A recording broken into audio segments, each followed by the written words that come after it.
very educational family. You know, I have cousins with advanced degrees in inorganic chemistry and all that kind of thing. As a matter of fact, one of her older sisters asked her, Aunt Ruth, why you letting him play basketball? You know, because he was making good grades and they thought I had opportunity to do something else. And at that time, they weren't making the millions that they are now, unfortunately. I thought you were wasting your time. Right, exactly. Could be doing something else. And education was so stressed in my household. And so, but it was then that I thought this should be a goal that I should pursue. It was always a goal to do my best. But then by my junior year, I thought, I think I'm going to make it to the NBA. But then, of course, there was this real, almost tragedy in your life, Yes. with the automobile accident. Yes, Could sir. you share me a little bit about the obstacle you had to overcome at that point? Absolutely. I was in a car accident. I was on my way back from my home in Georgia to go back to Illinois. I was already working out that summer. The Bulls had drafted me. I was in great shape. I had my mile time and the mile down. I was in great shape. And I was involved in a car accident, and I fractured my neck. So at that time, I didn't know if I would ever play basketball again. So some talk with the doctors, and then in my mind, I had to kind of decide, well, do I really want to pursue this? I had a degree in math. I had a scholarship from Missouri Valley Conference to go to graduate school. I'd done internships at IBM. IBM was, of course, the company at that time. So I had a lot of different options. And I had this big brace on my neck. I did want a surgery. They talked about taking bone from my hip and putting it in my neck, and that was back in the 70s. I mean, I would be hesitant to do that today, but much less at that time. And so, but you know, something happened that I wrote about in the book, and we'll talk about that later, but I visited an aunt that I had in Chicago. Her name was Meredith, and Aunt Meredith was a very spiritual, religious lady who had had some health challenges, and by prayer and faith, she had kind of overcome them. So I got on a plane while I still was in this brace, and I went and visited her. And, you know, she had seen me play in Southern Illinois. She was in Chicago. And she asked me, Paul, she said, Mike, what do you want to do? So I had to confront myself because I had all these choices.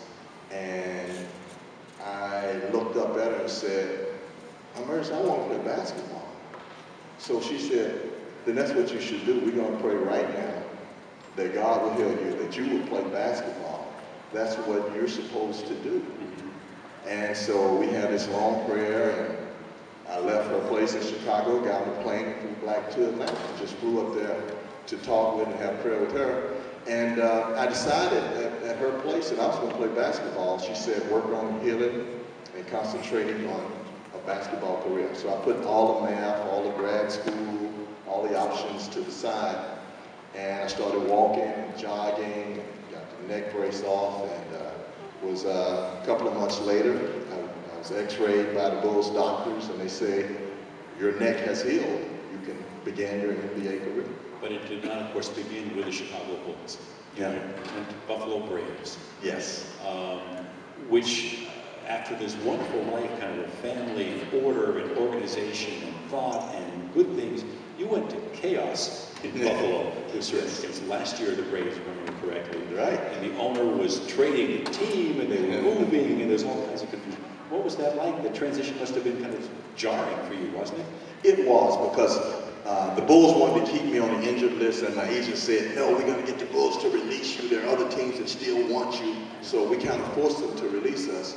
And Buffalo was willing to give me a one-year contract and said, you have a chance to show you can play in the NBA. And you're right, there was injuries, turmoil. Tiny Archibald was injured, torn his Achilles, and so it was a struggling year that year, and it was all last year there. But as a rookie, you're just having fun being in the NBA. You know? We were flying on planes in all these fabulous cities and playing against Doc and Kareem, and I mean, so everything was great to me. I didn't know that it was really kind of turmoil. I was just enjoying the experience, the fellowship, playing against the best in the world on a nightly basis. And so apparently I had a pretty good rookie year that year, despite missing about half of the season.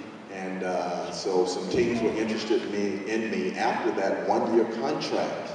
But I did have an opportunity to go on with the Knicks and continue my career. Absolutely, some great guys in that Buffalo team. Naismith, yes, Gary Grove, absolutely, people. Wonderful people. You're absolutely right. But you do end up going downstate to Madison Square Garden and a couple of years with the Knicks. Yes. Giant stage for yourself. What was it like to, from Rome, Georgia, the journey to living in New York City and working must have been a remarkable thrill for you. It was, and one thing I had said, and everybody asked me, you probably don't want to go anywhere like New York. And so at that time, I didn't even think that was a possibility. Actually, I was surprised when Willis Reed had so much interest in me. But I had played well against the Knicks my rookie year, and of course they had scouted me like they scout all the seniors and top players in the country. So they knew about me, but they had Ray Williams. They had drafted Ray Williams was the same year that I came out. Ray was playing well, and at that time they still had Earl Monroe. They still had Michael Ray was on that team. Michael Ray came. I said, well, what? Willis, you do? And so, but he was interested. He wanted a shooter. He said those guys are really good athletes and really good at pushing the ball. We need somebody who can knock down the shots. So it was a great experience. I loved New York City.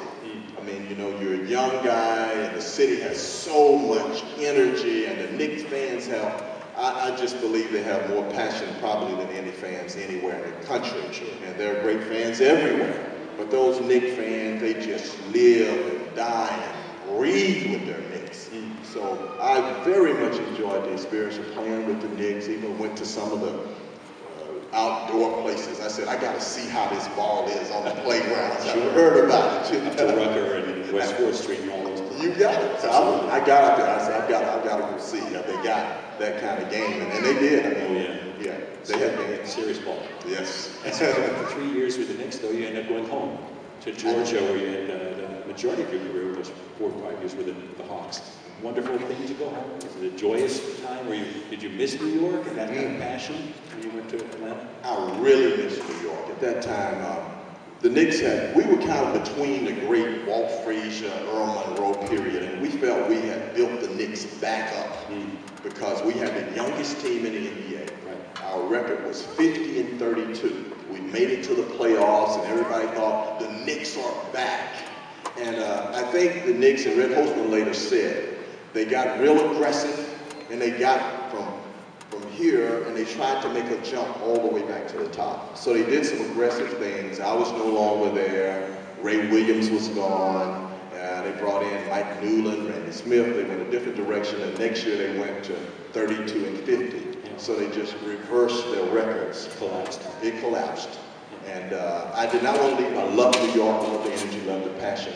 But having a chance to go home was special too. It was a shame because Michael Ray and Ray were as talented a young backcourt could have with specialists like you coming in to augment their career. It was a special time, and we would like to think what the potential of that team could have been. You know, Michael Ray was a lot of discussion about his off-court problems, the issues that came along. But what a talented team, what a fun time it was for the city. But you then joined a very talented bunch also on the way up in Atlanta.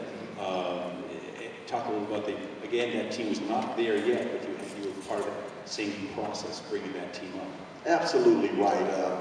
I played 4 years there in Atlanta and saw family, friends, teammates, people from the deaf community. So it was just a homecoming every game. So I loved being at home, of course. And you're right. On the court, we were kind of making a name for ourselves there, you know. When I first got there, Dan Roundfield and John Drew were the biggest stars. I've known Tree Rollins since high school. We both were in Georgia high schools and played in a lot of all-star games together, etc. And I really enjoyed him. Lockery was the coach. He was real emotional, hardcore kind of guy, a lot of intensity. And so we played well and we had fun. And then it was my second year there, we had an opportunity to get Dominique Wilkins. And at that time I thought, I don't know, because John Drew was playing so well. Sure. But we got a chance, we made the trade, traded Drew to Utah, and Utah had drafted Dominique Wilkins. But Dominique brought a whole new energy to the ball club with his athleticism, his joy, his passion. Nick was so intense. I mean, Paul, you couldn't even go to practices without feeling the impact of need. Oh, sure. I mean, he was just fired up. He was excited.